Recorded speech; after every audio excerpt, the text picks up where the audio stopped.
The phantom pain hit Marina Rodriguez at 6:47 a.m., just like it did every morning since Afghanistan. Her hand reached instinctively for her prosthetic leg where it should have been charging on the nightstand, but her fingers found only empty space and the frayed cord that had been severed with scissors. Before we jump back in, tell us where you're tuning in from, and if this story touches you, make sure you're subscribed, because tomorrow, I've saved something extra special for you. Marina's heart hammered against her ribs as she stared at the vacant spot where her $12,000 prosthetic had sat every night for the past 3 years. The adaptive leg with its computerized knee joint and carbon fiber construction had been more than medical equipment. It had been her independence, her mobility, her ticket back to the world she'd fought to protect. Now it was gone, and she knew exactly who had taken it. "Mom!" she called out, her voice cracking as she struggled to swing her remaining leg over the side of the bed. The house in San Antonio felt different this morning, heavier somehow, like the walls themselves were complicit in whatever had happened. "Dad, where is my leg?" Silence answered her from the narrow hallway of the double-wide trailer they'd called home since her father's construction business had failed 2 years ago. Marina had moved back in after her medical discharge, thinking she was coming home to heal. Instead, she'd walked into a house where desperation had rotted the foundation of what family was supposed to mean. She grabbed the crutches propped against her bedroom wall, the backup pair the VA had insisted she keep despite her protests that she wouldn't need them. How naive she'd been to think her parents would respect the boundaries of medical necessity. How foolish to believe that being their war hero daughter meant anything when money got tight. The kitchen reeked of stale cigarettes and spilled beer from whatever late-night bender her father had indulged in while she'd slept. Empty bottles cluttered the laminate countertops, and her mother sat hunched over a cup of instant coffee, still wearing yesterday's wrinkled dress. Carmen Rodriguez looked up when Marina entered, her bloodshot eyes darting away immediately like a guilty child caught stealing cookies. "Where is my leg, Mom?" Marina repeated, her voice steady despite the panic clawing at her chest. She'd learned to control her tone during her tours overseas, how to project calm when everything was falling apart. But this felt different. This felt like a betrayal that cut deeper than any roadside bomb. Carmen's coffee cup trembled in her hands. "We had to, Misha. The electric company was going to shut us off today. Your father, he hasn't found work since the Rodriguez brothers let him go, and my hours at the diner got cut again. We were drowning. You pawned my prosthetic leg." The words came out flat, emotionless, because Marina couldn't process the enormity of what her mother was confessing. "You took the leg that the government gave me because I lost mine serving this country, and you sold it." "We didn't sell it." Her father's voice boomed from the living room, where he'd apparently been listening from his recliner throne. Roberto Rodriguez appeared in the doorway, still wearing the same oil-stained work shirt he'd had on for 3 days. "We pawned it. There's a difference. We can get it back in 30 days if we come up with the money."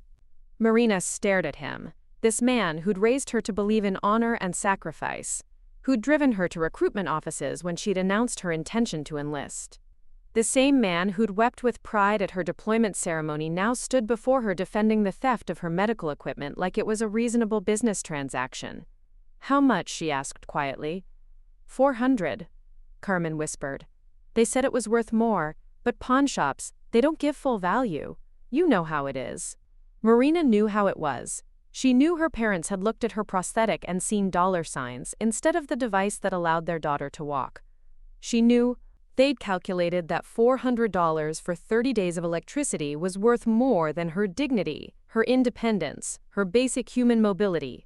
"I need that leg to get to my physical therapy appointments, to get to job interviews, to function as a human being." Her voice rose with each word, the military composure finally cracking. "I need it to walk, and you took it because you couldn't figure out how to pay the electric bill without stealing from your disabled daughter." Roberto's face flushed red, the anger that had destroyed every good thing in his life rising to the surface. "Don't you dare talk to us like we're criminals. We raised you. We fed you and clothed you and put a roof over your head for 18 years. You think we owe you something? You think because you went overseas and got yourself blown up that makes you special? The words hit Marina like shrapnel, each syllable designed to wound. She'd been naive enough to think her sacrifice meant something to them, that losing her leg in service to her country had earned her a different kind of respect. Instead, her disability had become just another inconvenience in their perpetual crisis of poor decisions and misplaced priorities.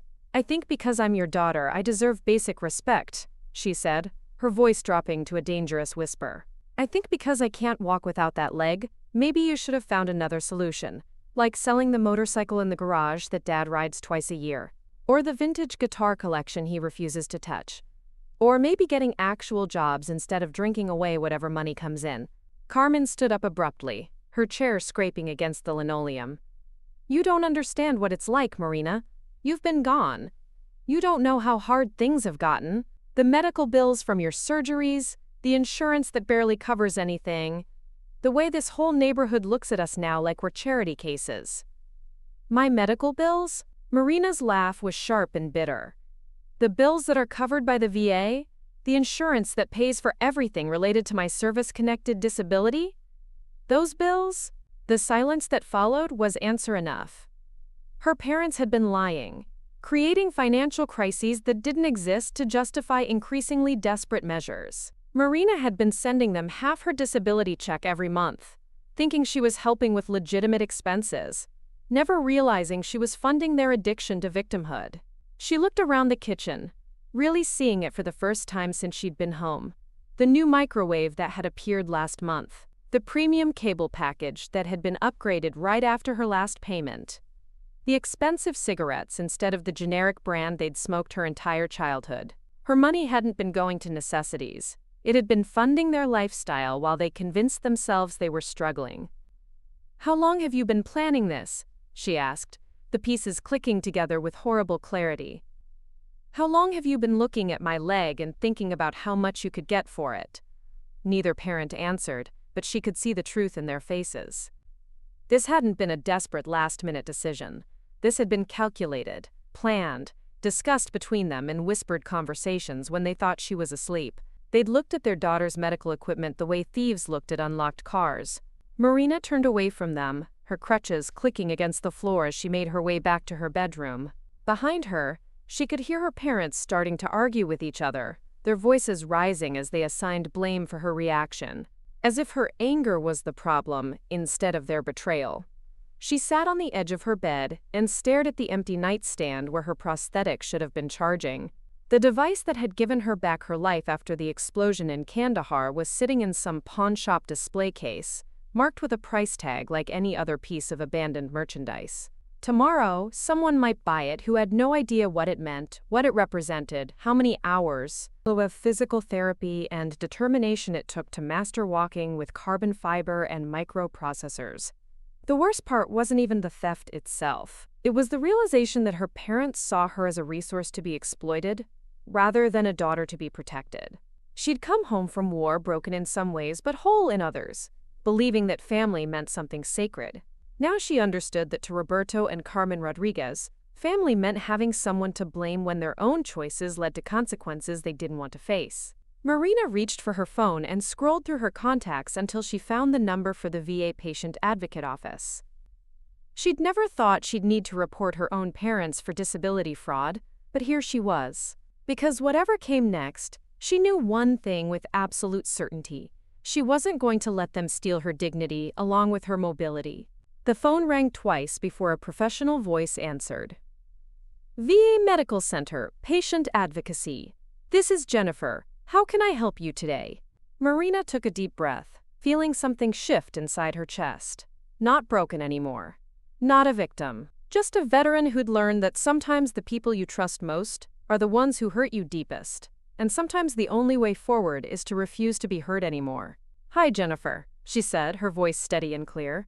"My name is Marina Rodriguez, and I need to report the theft of my prosthetic device. My parents pawned it, and I think you need to know about it." Jennifer from the VA Patient Advocacy Office arrived at the Rodriguez house 3 hours after Marina's call, accompanied by 2 investigators and a social worker named Marcus Chen, who specialized in veteran family dynamics.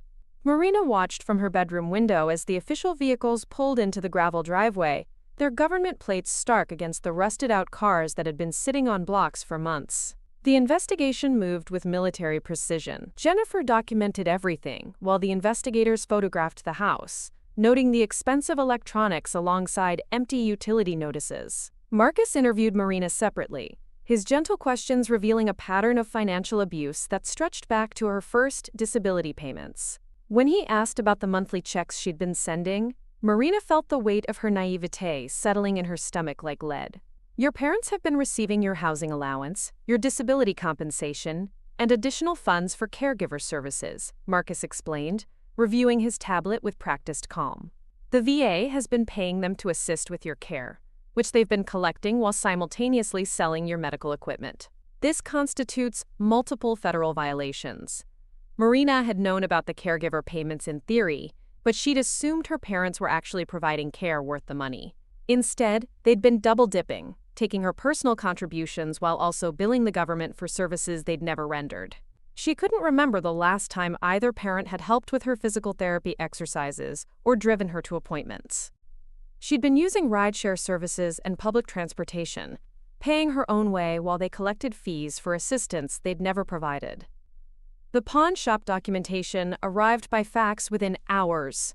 Marina's prosthetic had been sold for $400 to Lucky's Loans on the south side of San Antonio, presented with forged paperwork claiming Roberto was Marina's legal guardian with power of attorney over her medical equipment. The shop owner, faced with federal investigators, produced security footage that showed Roberto and Carmen laughing as they left the store, apparently celebrating their transaction. The good news, Jennifer said as the team prepared to leave, is that we can recover your prosthetic immediately. Pawn shops that accept stolen government property forfeit any claim to compensation. The bad news is that your parents are facing serious federal charges, and you'll need. Preparing and narrating this story took us a lot of time, so if you are enjoying it, subscribe to our channel, it means a lot to us. Now back to the story. Alternative housing arrangements while this sorts itself out. Marina had expected to feel satisfaction when the handcuffs clicked around her parents' wrists. But instead, she felt hollow. Roberto shouted about ungrateful children as he was loaded into the police cruiser, while Carmen wept and begged Marina to drop the charges. Neither apologized for stealing her mobility. Neither acknowledged that what they'd done was wrong. They were simply angry about getting caught. The temporary housing the VA arranged was a studio apartment in a complex specifically designed for disabled veterans. Marina's new caseworker, a former Marine named Lisa Torres, helped her navigate the transition with efficiency born from experience. Lisa had seen this before, she explained as they completed paperwork. Family members who viewed veteran benefits as their personal inheritance, who felt entitled to compensation for their loved one's service without providing actual support. The hardest part, Lisa said as they reviewed Marina's file, is accepting that the people who should protect you sometimes become the people you need protection from. Your parents aren't victims of circumstance. They're predators who saw your disability as an opportunity. The apartment was small but functional, with grab bars and accessible features that made Marina's daily routine smoother than it had ever been at her parents' house. For the first time since her discharge, she could shower without worrying about falling, cook without struggling to reach cabinets, sleep without wondering what crisis would erupt overnight. The silence was profound after years of living with her parents' constant drama and manufactured emergencies. Marina's prosthetic was returned within 48 hours, but the psychological damage took longer to address. Her physical therapist noticed the change immediately when she returned to her regular appointments. The fluid confidence she'd developed over months of practice had been replaced by hesitant, careful movements. She kept checking to make sure the leg was still attached, still functioning, still hers. Trust takes time to rebuild, Dr. Sarah Kim explained during one particularly difficult session. When someone violates your basic security, your body remembers that violation. We'll work through it, but be patient with yourself. The therapy sessions became about more than physical rehabilitation. Dr. Kim introduced Marina to a support group for veterans who'd experienced family trauma, a gathering she'd never known existed. Sitting in that circle of folding chairs in the VA community room, Marina heard stories that made her own experience feel less isolating. Veterans whose spouses had emptied their bank accounts. adult children who'd stolen pain medications and sold them, parents who'd convinced their wounded children to sign over power of attorney, then liquidated their assets. "The uniform makes people think we're heroes," said James, a Navy veteran whose brother had forged his signature on a mortgage refinance. "But to family members who see dollar signs, it just makes us targets with government backing." Marina began volunteering with the VA's peer support program, helping newly discharged veterans navigate the transition to civilian life. She found purpose in sharing hard-won knowledge about benefits, housing, family dynamics, and the importance of maintaining control over personal finances. Her own experience, painful as it was, became a teaching tool that helped others avoid similar exploitation. The legal proceedings against her parents unfolded slowly through the federal court system. Roberto faced charges for fraud, identity theft, and filing false claims with the Veterans Administration. Carmen was charged as an accessory, though her lawyers argued she'd been coerced by her husband's financial desperation. Marina attended every hearing, watching her parents' defense attorneys paint them as loving caregivers, overwhelmed by circumstances beyond their control. The prosecution had different evidence: bank records showing luxury purchases made with Marina's disability payments, text messages between Roberto and Carmen planning to pawn the prosthetic weeks before they claimed the decision was made in crisis, documentation of the fake power of attorney Roberto had used, complete with a forged notary seal purchased online. The pattern revealed systematic exploitation, not desperate improvisation. Between court dates, Marina's parents attempted reconciliation through intermediaries. Her grandmother called, pleading for family unity, and suggesting that pressing charges was more harmful than the original theft. Cousins reached out through social media, arguing that everyone made mistakes, and that destroying the family over money wasn't what Marina's grandfather would have wanted. Church members approached her at the grocery store, quoting scripture about forgiveness and honoring parents. Each conversation followed the same script: minimize the crime, maximize Marina's obligation to maintain family harmony, and suggest that her reaction was disproportionate to their actions. No one asked how she'd felt waking up unable to walk. No one acknowledged that her parents had stolen her independence and laughed about it on security footage. The focus remained on preserving the illusion of family cohesion rather than addressing the reality of what had been done. Marina's new therapist, Dr. Patricia Reeves, specialized in trauma recovery for veterans and helped her process the complex emotions surrounding family estrangement. Dr. Reeves explained that abusive family systems often recruit extended family members to pressure victims into maintaining contact, using guilt and obligation as tools of manipulation. "Your parents taught everyone around them that your needs come second to family image," Dr. Reeves observed during one session. "Now those same people are angry that you're prioritizing your safety over their comfort. That's not your responsibility to fix." The turning point came 6 months after the initial theft, when Marina received a letter from her parents' new address. They'd been released on bail pending trial and were living in a subsidized apartment across town. The letter was written in her mother's handwriting but clearly composed by both parents, every word calculated for maximum emotional impact. Carmen wrote about sleepless nights filled with regret, about Roberto's depression and job search struggles, about medical bills they couldn't pay without Marina's help. She described their isolation from former friends who'd read about the charges in local news coverage.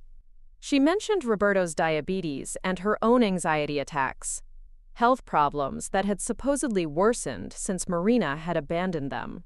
The letter concluded with a plea for Marina to drop the charges and come home.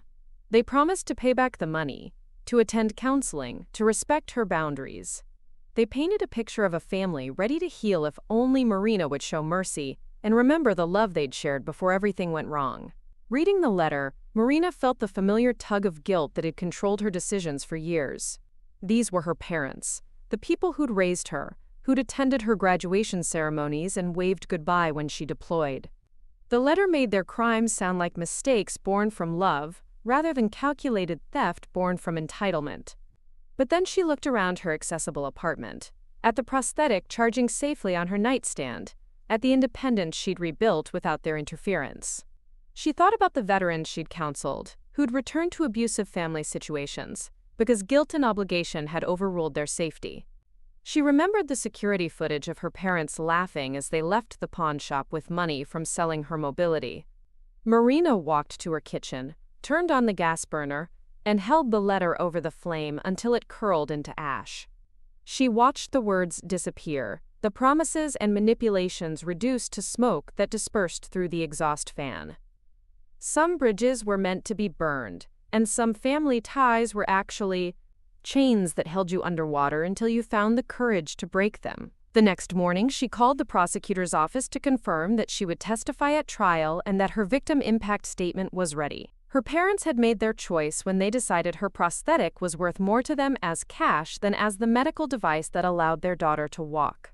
Now she was making her choice to prioritize her own healing over their convenience.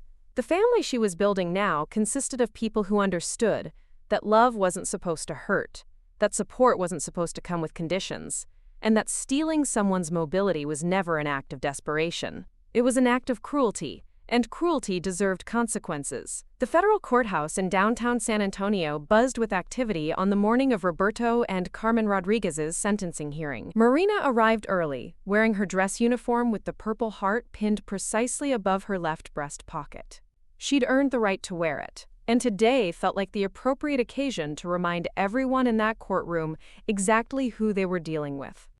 The prosecution had built an airtight case over the past 8 months.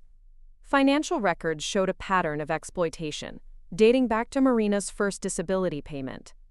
Roberto had forged multiple documents beyond the power of attorney, including medical certification forms that allowed him to collect caregiver payments while providing no actual care. Carmen had been equally complicit, opening credit cards in Marina's name and using her social security number to secure loans they'd never intended to repay. District Attorney Rebecca Morales had made this case a priority, after realizing it represented a much larger problem. The investigation had uncovered an entire network of family members across South Texas who were systematically defrauding veteran benefits programs.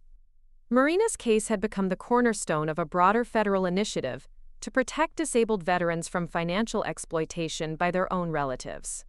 When Judge Catherine Chen called the court to order, Marina felt a calm settle over her that she recognized from her combat days.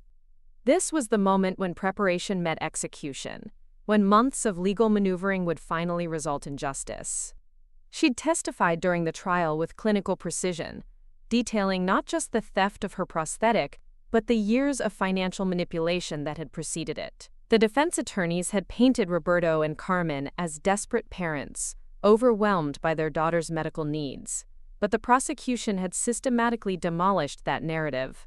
Marina's medical expenses had been fully covered by the VA from day one. Her parents had received over $40,000 in caregiver payments while providing no documented care. They'd used her disability status to secure benefits they'd spent on motorcycles, electronics, and gambling trips to the local casino. Roberto's sentencing came first. Judge Chen reviewed his criminal history, noting prior convictions for fraud and identity theft that predated Marina's deployment. This wasn't a good man driven to desperation by circumstances. This was a career criminal who'd seen his daughter's service-connected disability as his newest opportunity for exploitation.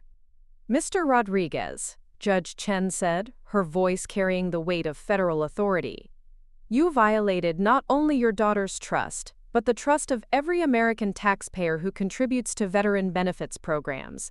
Your actions represent a betrayal of the most fundamental family obligations and a theft from the military community that your daughter served with honor." Roberto received 18 months in federal prison, followed by 3 years of supervised probation. He would be required to pay full restitution to the VA and to Marina personally, though she knew the chances of seeing that money were slim. More importantly, he would be permanently barred from serving as anyone's legal guardian or caregiver, ensuring he couldn't exploit other vulnerable family members. Carmen's sentencing proved more complex. Her defense team had negotiated a plea agreement that acknowledged her cooperation with the investigation, while still holding her accountable for her role in the fraud. Marina watched her mother weep as Judge Chen explained that being a victim of domestic influence didn't excuse participating in the systematic theft of a disabled veteran's benefits. Carmen received 12 months of home confinement with electronic monitoring, followed by 5 years of probation. She would be required to attend financial counseling and therapy to address the patterns of behavior that had enabled Roberto's crimes. Like her husband, she faced permanent restrictions on serving as a caregiver for any veteran or disabled individual. The restitution amounts were staggering. Roberto and Carmen would owe the federal government over $63,000 in fraudulent claims, plus penalties and interest that would likely double that amount over time. They would spend the rest of their lives making payments they could never fully satisfy, a financial burden that would follow them through bankruptcy and beyond. But the most significant consequence came after the sentencing, when District Attorney Morales announced the creation of the Rodriguez Protocol, a new VA screening system designed to identify potential family exploitation before it escalated to criminal levels. Marina's case had exposed gaps in oversight that allowed family members to collect payments while providing no verifiable services, and the department was implementing immediate reforms. The new system required monthly check-ins between veteran patients and independent social workers, documentation of all caregiver activities, and financial audits for families receiving multiple benefit streams. Most importantly, it established clear protocols for veterans to report family exploitation without fear of losing their benefits or housing support. Marina had been consulted extensively during the development of these protocols, her experience informing policy changes that would protect thousands of other veterans. The VA offered her a permanent position as a patient advocate specialist, recognizing that her unique perspective as both a victim and survivor made her invaluable in identifying and preventing similar crimes. She accepted the position and threw herself into the work with the same dedication she'd once brought to her military service. Her caseload included veterans from across the Southwest who were experiencing various forms of family abuse, from financial exploitation to medical neglect to outright physical violence. Each case reinforced her understanding that her parents' behavior hadn't been an aberration, but part of a systemic problem that required systematic solutions. The work was emotionally demanding but deeply satisfying. Marina helped establish safe housing for veterans escaping abusive family situations, created educational materials about recognizing exploitation, and testified before Congress about the need for stronger protections for disabled service members. Her Purple Heart became a symbol of credibility that opened doors and commanded attention in rooms where veteran voices had previously been marginalized.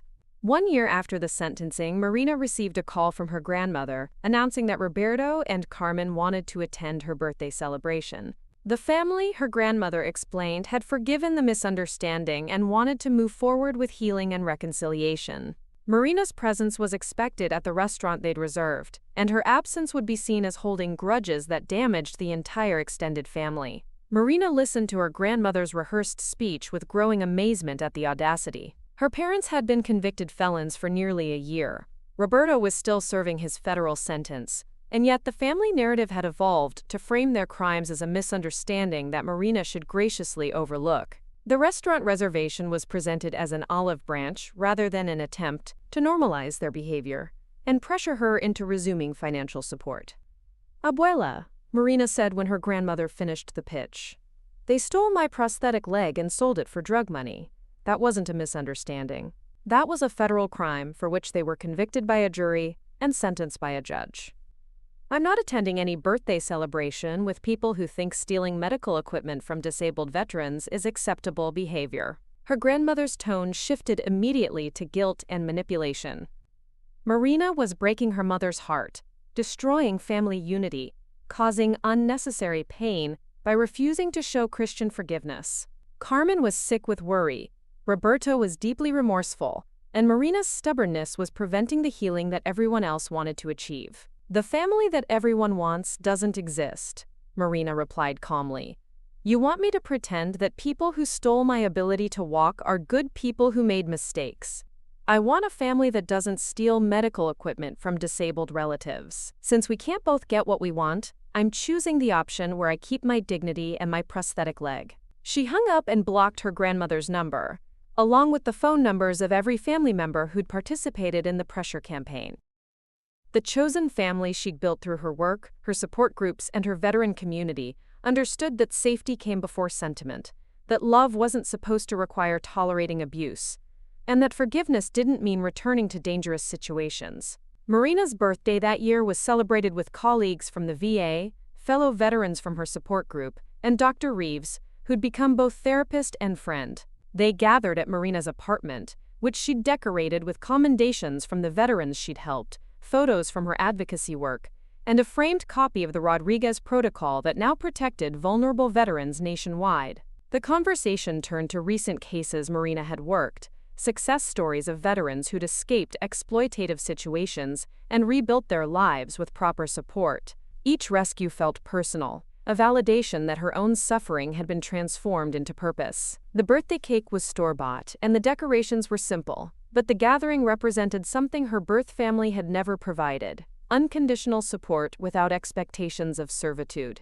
Later that evening, Marina video-called with Jessica Morrison, a veteran she'd helped escape a similar situation 6 months earlier. Jessica's parents had been selling her pain medication and using her PTSD diagnosis to collect disability payments while keeping her isolated and dependent. With Marina's help, Jessica had secured independent housing and was now working toward her nursing degree. "I got the acceptance letter today," Jessica announced, holding up the envelope from the University of Texas. "Full scholarship through the Veteran Education Program you helped me apply for. I start classes in the fall." Marina felt the familiar warmth that came from watching someone else reclaim their power and potential. This was what victory looked like. Not revenge against people who'd hurt her, but protection for people who didn't have to experience similar hurt. Her parents had tried to steal her mobility, but they'd inadvertently given her a mission that was more fulfilling than anything she'd lost. The final communication from her parents came 18 months later, a letter forwarded through the VA's legal department since they no longer had her personal address. Roberto had been released from prison and was working in a warehouse, while Carmen had completed her home confinement and was employed at a call center. They'd found an apartment together and were attending court-mandated counseling sessions. The letter claimed they'd learned from their mistakes and wanted to rebuild their relationship with Marina. They'd enclosed copies of certificates from financial responsibility courses and addiction counseling programs, evidence of the personal growth they'd achieved during their sentences. They offered to meet anywhere Marina felt comfortable, with or without supervisors present, to begin the process of earning back her trust. Marina read the letter twice, then filed it with the other documents from their case. She felt no anger, no sadness, no temptation to respond. Her parents had burned the bridge between them when they'd chosen to see her disability as their opportunity rather than her challenge. The fact that they'd been forced to acknowledge their crimes didn't rebuild that bridge, and Marina had no interest in constructing a new one. She'd built a life where her worth wasn't measured by her willingness to tolerate mistreatment, where her service and sacrifice were honored rather than exploited, where her prosthetic leg charged safely every night beside her bed in an apartment where she controlled the locks. Her parents could keep their certificates and their claims of growth. Marina had grown, too, into someone who understood that family was about behavior, not biology, and that the people who deserved access to her life were the ones who'd proven they could be trusted with her vulnerability. The Rodriguez Protocol had protected over 300 veterans in its first 2 years of implementation. Marina's testimony had contributed to congressional hearings that strengthened penalties for veteran benefit fraud. Her advocacy work had expanded into a national consulting role that took her across the country, training VA staff and speaking at conferences about family exploitation patterns. Every success felt like a small victory against the people who'd tried to steal her future along with her prosthetic. They'd wanted to reduce her to a source of income they could exploit indefinitely. Instead, she'd become a force for systemic change that protected thousands of other veterans from experiencing similar betrayals. Her parents had lost a daughter, but the veteran community had gained a fierce advocate who understood exactly what was at stake when family became predator instead of protector. 5 years later, Marina Rodriguez stood at the podium of the National Veterans Affairs Conference in Washington, D.C., addressing an audience of medical professionals, policymakers, and fellow veterans. Her presentation on family exploitation prevention had become the gold standard for VA training programs nationwide. Behind her, a PowerPoint slide displayed statistics that would have seemed impossible when she first woke up to find her prosthetic leg missing: a 68% reduction in reported family benefit fraud since the Rodriguez Protocol implementation. The standing ovation felt surreal compared to that morning when she'd called the VA Patient Advocacy Office from her childhood bedroom, desperate and betrayed. Now she wore a tailored business suit over her prosthetic, which had been upgraded twice through legitimate VA channels. The advanced model responded to neural signals, allowing her to navigate stairs and uneven terrain with confidence that would have amazed her younger self. After the conference, Marina returned to her home in Denver, a city she'd chosen specifically because nobody there knew her story unless she chose to share it. Her house overlooked the mountains where she hiked regularly with her rescue dog, a German shepherd named Atlas, who'd been trained to assist veterans with mobility challenges. The VA had connected them through a service animal program that Marina had helped design and implement. Her phone buzzed with a text from Jessica Morrison, now Dr. Morrison, who worked at a trauma center in Houston. The photo showed Jessica in scrubs, standing beside a veteran patient she'd helped advocate for when his family attempted to control his medical decisions. The chain of protection had expanded beyond what Marina could have imagined, each rescued veteran becoming an advocate for the next person who needed help. Marina's parents had faded into irrelevance, their attempts at contact dwindling to occasional holiday cards that she recycled without opening. Roberto's warehouse job barely covered their restitution payments, while Carmen's call center position offered no upward mobility. They'd aged rapidly under the weight of their criminal records and financial obligations, their dreams of comfortable retirement destroyed by their choice to steal from their daughter. The contrast wasn't lost on Marina as she reviewed her own financial portfolio that evening. Her VA position had led to consulting opportunities, speaking engagements, and eventually a book deal for her memoir about family exploitation and recovery. The money her parents had stolen paled in comparison to what she'd earned through her own expertise and reputation. They'd traded their daughter's love for $400, while she'd built a career worth hundreds of thousands by refusing to let their betrayal define her limits. Her chosen family gathered for dinner every Sunday, a tradition that had evolved organically among the veterans and advocates who'd become her closest relationships. They shared stories, offered support during difficult cases, and celebrated victories both personal and professional. The table conversation ranged from policy discussions to vacation planning, the kind of mundane happiness that had seemed impossible during those dark months of legal proceedings and family pressure. Marina's therapist had helped her understand that healing wasn't about forgetting what had happened or forgiving people who'd never genuinely apologized. Healing was about building a life so fulfilling that the past became simply context rather than definition. Her parents had tried to steal her mobility, but they'd inadvertently launched her toward a purpose more meaningful than anything she'd imagined during her military service. The final irony was that Roberto and Carmen had gotten exactly what they'd always wanted from Marina: complete financial independence from their expectations and demands. They'd spent years trying to extract money and service from their daughter, only to lose access to both through their greed.